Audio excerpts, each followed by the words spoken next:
Didik TV KPM. Kembali lagi dalam Didik TV KPM. Hari ini kita membincangkan tentang slot menengah atas tentang mata pelajaran Tasawur Islam tingkatan 5 Sistem Kehakiman Islam. Bersama dengan saya Ustazah Nur Azlin Bakar. Jadi Ustazah, saya yakin murid-murid sebentar tadi Masya Allah hebatnya. Mereka jawab dengan semangat, berebut-rebut nak jawab tentang soalan-soalan yang diberikan oleh Ustazah. Jadi Ustazah, mungkin kita banyak lagi nak persoalkan kepada murid-murid ni. Dipersilakan Kita kena dedahkan dengan soalan-soalan latihan. Baiklah anak murid sekalian. Okay, perhatikan kepada soalan yang tertera di hadapan kamu. Okay, seorang hakim telah menarik diri daripada mengendalikan perbicaraan suatu kes yang menyalahi satu etika kehakiman. Okay, ini soalan kebat ya. Pada pendapat anda, apakah etika tersebut dan mengapakah hakim mesti mematuhinya? Jadi peruntukan markahnya adalah 6 markah. Baik, teliti soalan dan cuba jawab soalan kebat ini. Okey, tuliskan jawapan dan angkat tangan bila kamu dah bersedia untuk menjawab. Okey. Okey, baik. Silakan. Okey, silakan Haris Zikri.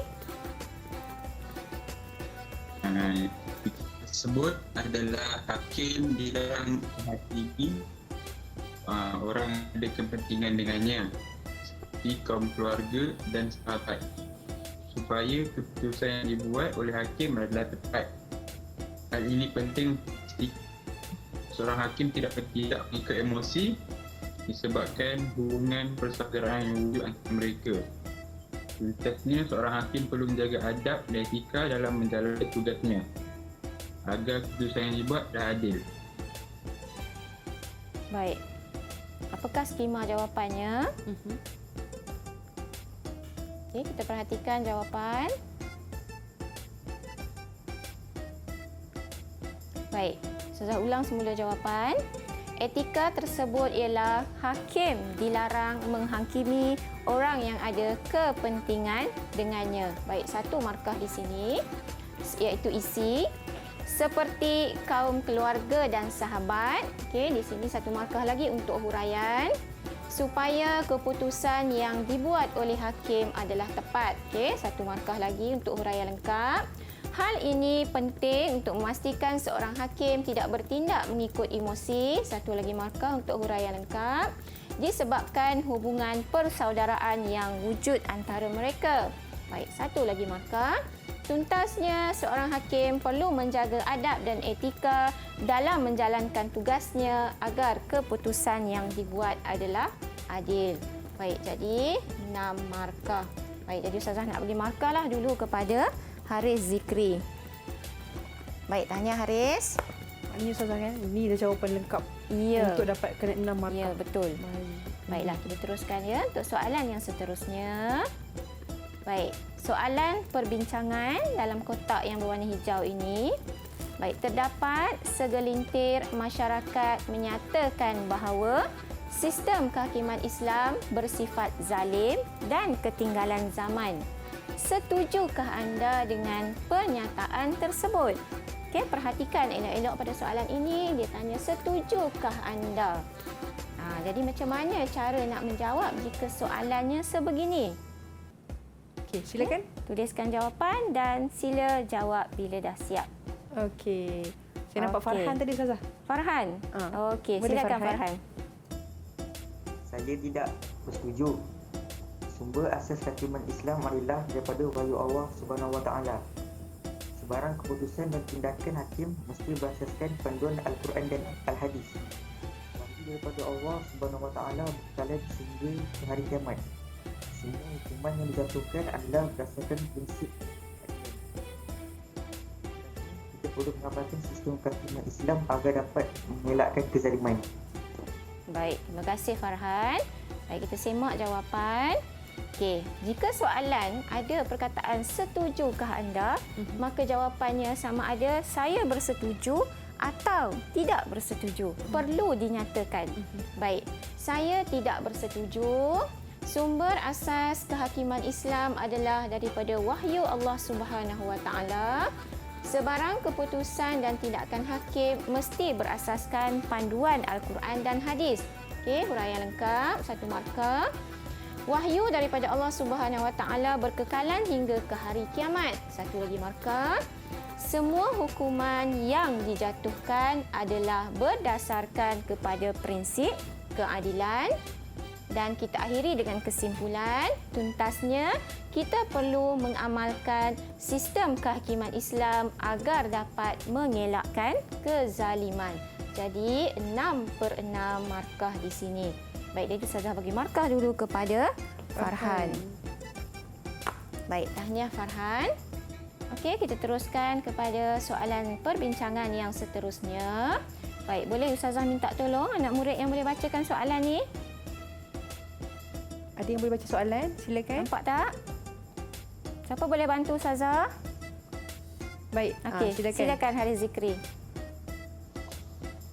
Pernah berlaku satu peristiwa apabila seorang wanita bangsawan Arab ditangkap kerana mencuri.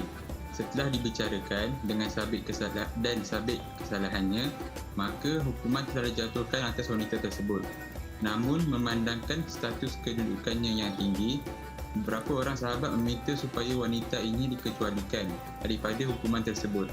Lalu Rasulullah SAW bersabda yang bermaksud, sesungguhnya telah binasalah umat sebelum kamu kerana apabila golongan bangsawan melakukan kesalahan, dia dibebaskan, dan apabila golongan bawahan melakukan kesalahan, maka dia dikenakan hukuman.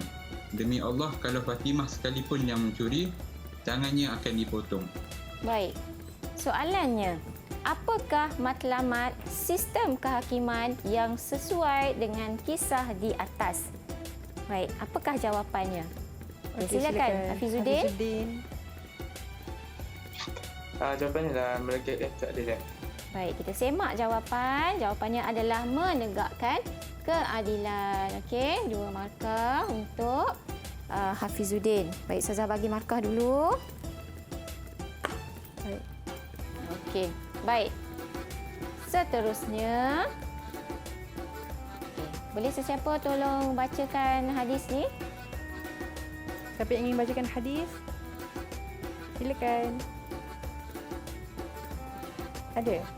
Okey. Okey, silakan. Silakan Haris. Unsur akhaka zaliman au mazluman. Maksudnya, bantulah saudaramu yang zalim dan juga yang dizalimi. Riwayat Al-Bukhari. Baik. Apakah matlamat sistem kehakiman yang sesuai dengan hadis di atas? Apa jawapan kamu? Kita nak bagi siapa jawab ni? Kita bagi Ashraf boleh? Kita bagi Ashraf. Silakan, Okey, silakan Ashraf.